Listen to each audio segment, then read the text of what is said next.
Video எடுக்கிறீங்க. நாங்கள் கொடைக்குள்ளே இருக்கோம், எங்களுக்கு கொடைக்குள்ளே சேர்த்து க்ளோஸ்அப்பில் எடுத்தால் நாங்கள் பயந்துருவோம். பெல் அடிக்கிறது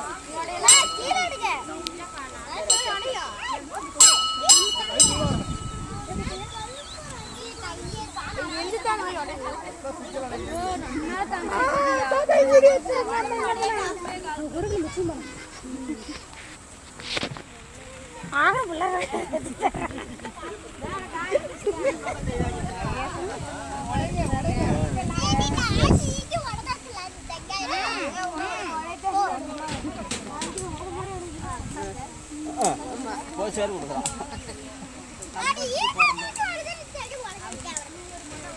அங்கே மூஞ்சி தெரியுமா தேங்காய் தெரியுமா கேட்குறேன். தேங்காய் தான் தெரியும்.